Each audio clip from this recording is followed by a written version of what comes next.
वाळवा तालुक्याच्या ग्रामीण भागावरील वर्चस्वासाठी 11 गटामध्ये प्रामुख्याने लढती होत असून ह्या लढतींचं चित्र आता स्पष्ट झालेलं आहे. तसं ईश्वरपूर मतदारसंघ जो आहे, ह्या मतदारसंघातली जी गावं आहेत त्यामध्ये ईश्वरपूर मतदारसंघातले पण पंचायत समितीला शिराळा विधानसभा मतदारसंघात 6 गट आहेत, तर वाळवा तालुक्यामध्ये 5 गट आहेत. अशा 11 गटासाठी लढती उमेदवारी अर्ज मागे घ्यायला थोडा वेळ असला तरी पण अंतिम लढतीचं चित्र जवळपास स्पष्ट झालेलं आहे. आणि ह्या चित्रावरनं एक मुख्य ठळक बाब लक्षात येते ती अशी की आमदार जयंत पाटील यांचे समर्थक विरुद्ध युतीचं जे सामूहिक नेतृत्व आहे, आमदार सदाभाऊ खोत, निशिकांत भोसले पाटील, राहुल आणि सम्राट महाडिक, गौरव नायकवडी या युतीच्या नेत्यांनी जागा वाटप केलेलं आहे. आणि त्यामुळे वाळवा पंचायत समितीवरती झेंडा फडकवण्यासाठी आणि सांगली जिल्हा परिषदेमध्ये बहुमत प्राप्त करण्यासाठी प्राथमिक स्वरूपामध्ये आमदार जयंत पाटील विरुद्ध युतीचं सामूहिक नेतृत्व असं चित्र आहे. आता गटनिहाय ज्या लढती निश्चित झालेल्या आहेत त्या अशा आहेत की रेटरे हरणाक्ष मतदारसंघामध्ये पैलवान शामराव मोरे यांच्या सुनबाई आणि उद्योजक सुजित मोरे यांच्या पत्नी प्रतिमा सुजित मोरे या आमदार जयंत पाटील समर्थक आहेत. तर त्यांच्या विरुद्ध अजित पवार राष्ट्रवादी काँग्रेसच्या म्हणजे निशिकांत भोसले पाटील यांचे समर्थक राजेश्री पांडुरंग मोरे या रेटरे अर्नास गावचे माजी सरपंच पांडुरंग मोरे यांच्या पत्नी आहेत. आणखीन एक 2-3 अपक्ष अर्ज या मतदारसंघामध्ये आहेत. बहुचर्चित अशा प्रकारचा बोरगाव मतदारसंघ जो आहे, या बोरगाव मतदारसंघामध्ये काँग्रेस आणि राष्ट्रवादी यांची आघाडी झालेली नाही. हे तर मैत्रीपूर्ण लढत होते आहे. या मैत्रीपूर्ण लढतीमध्ये बोरगावचे विद्यमान सरपंच जितेंद्र लक्ष्मणराव पाटील यांच्या पत्नी जयश्री जितेंद्र पाटील या निवडणूक लढवत आहेत आणि विजयाचा सलग चौकार मारण्यासाठी त्यांचे समर्थक सज्ज झालेले आहेत. तर विरोधामध्ये आमदार जयंत पाटील समर्थक बापू बिरो वाटेगावकर यांचे चिरंजीव शिवाजी बापू वाटेगावकर, वाळवा तालुक्यामध्ये आम्ही त्यांना महाराज म्हणतो, या महाराजांच्या धर्मपत्नी कांता शिवाजी वाटेगावकर ह्या शरदचंद्र पवार राष्ट्रवादी काँग्रेसच्या उमेदवार आहेत आणि ईश्वरपूर नगरपालिकेप्रमाणेच पराभवाचा सर धुवून काढण्यासाठी त्यांना उमेदवारी दिलेली आहे. या मतदारसंघातल्या मैत्रीपूर्ण लढतीचं आणखीन एक विशेष आहे की या मतदारसंघामध्ये जितेंद्र पाटील यांच्या मैत्रीमुळे भारतीय जनता पक्षानं इथं आपला उमेदवारच दिलेला नाही. म्हणजे जितेंद्र पाटील यांच्याशी असणारं युतीचं मैत्र जपण्याचा प्रयत्न केलेला आहे. त्यामुळे मला वाटते बहुतेक हा जिल्ह्यातला एकमेव मतदारसंघ असावा की जिथं युतीनं काँग्रेसच्या विरोधामध्ये उमेदवार दिलेला नाही. तर राष्ट्रीय महामार्गालगतचा कासेगावचा मतदारसंघ आहे, या कासेगाव मतदारसंघामध्ये निर्लेगावचे नेते संभाजीराव पाटील यांच्या धर्मपत्नी संगीता संभाजीराव पाटील या आमदार जयंत पाटील समर्थक होत.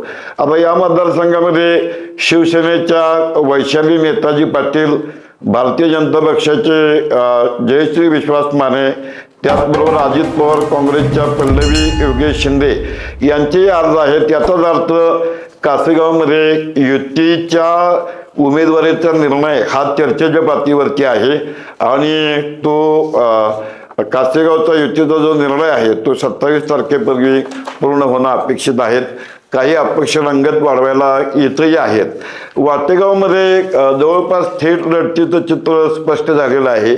इथं आमदार सदाभाऊ खोत यांचे समर्थक उद्योजक अमर गुणवंत पाटील यांच्या पत्नी भारतीय जनता पक्षाचं प्रतिनिधित्व करत आहेत. ज्योती अमोल पाटील असं त्यांचं नाव आहे आणि त्यांच्या विरोधामध्ये दिवंगत आनंदराव पाटील हे आमदार जयंत पाटील समर्थक जे आहेत त्यांच्या धर्मपत्नी संध्या आनंदराव पाटील या निवडणूक लढवत आहेत. इथं 3-4 अपक्ष असले तरी ज्योती अमोल पाटील विरुद्ध संध्या आनंदराव पाटील ही भारतीय जनता पक्ष आणि आमदार जयंत पाटील समर्थकांची थेट लढत होणार यात काही शंका नाही. तर पेठ मतदारसंघ जो आहे त्या पेठ मतदारसंघामध्ये भारतीय जनता पक्षानं पूजा गणेश दाभोळे यांना उमेदवारी दिलेली आहे. तर नॅशनलिस्ट काँग्रेस पार्टी शरदचंद्र पवार यांनी मंदा भगवान माळी यांना उमेदवारी दिली आहे. म्हणजे पेठ मतदारसंघामध्ये भाजपच्या पूजा गणेश दाभोळे आणि आमदार जयंत पाटील समर्थक मंदा भगवान माळी यांच्यातली थेट लढत ही अधोरेखित झालेली आहे. तर वाळवा मतदारसंघ जो आहे हा शिवसेनेनं गौरव नायकवडी हे त्या ठिकाणी शिवसेनेचं नेतृत्व करत आहेत. तर दिलीप पाटील आणि राजेंद्र पाटील हे राष्ट्रवादी काँग्रेसचं नेतृत्व करत आहेत. इथे शरदचंद्र पवार राष्ट्रवादी काँग्रेसनं किसन रामजी गावडे यांना उमेदवारी दिलेली आहे.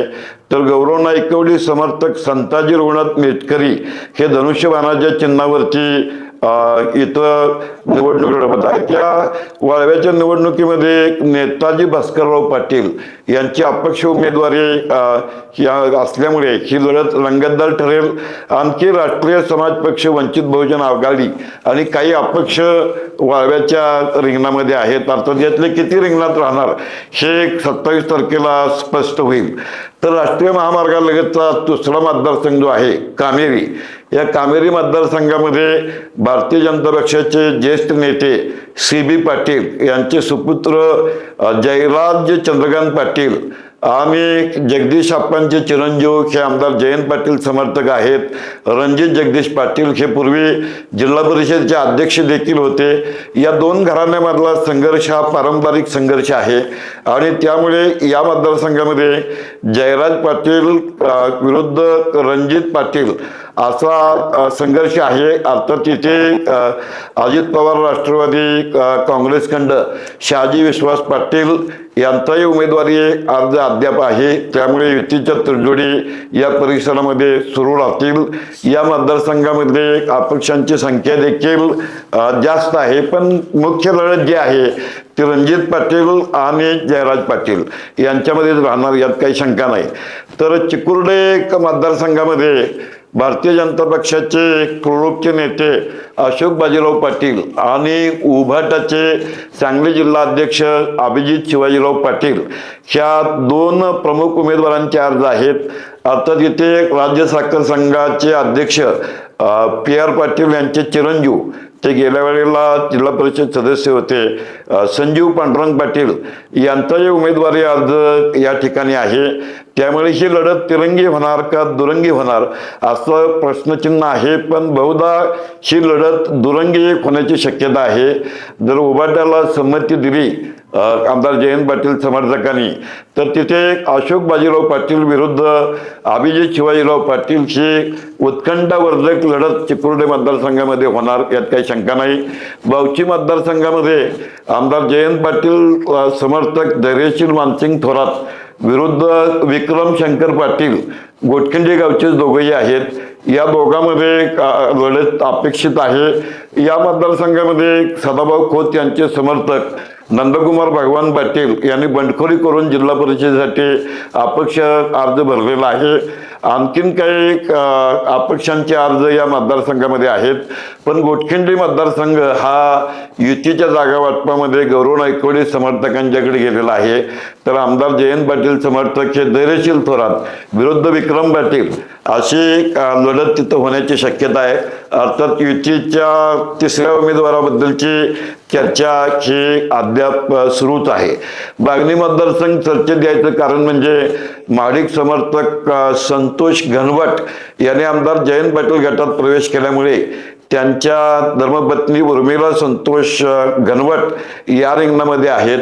तर हा मतदारसंघ लक्षवेधी आहे. याचं कारण आमदार सदाभाऊ खोत यांचे सुनबाई आणि युवक नेते सागर खोत यांच्या पत्नी मोहिनी सागर खोत या रयत क्रांती पक्षाच्या माध्यमातून हिथं निवडणूक लढवित आहेत. एक दोन अपक्ष असले तरी खरी लढत ही सदाभाऊ खोत यांच्या सुनबाई मोहिनी सागर खोत आणि संतोष घनवट यांच्या पत्नी उर्मिला घनवट यांच्या दरम्यान होणार.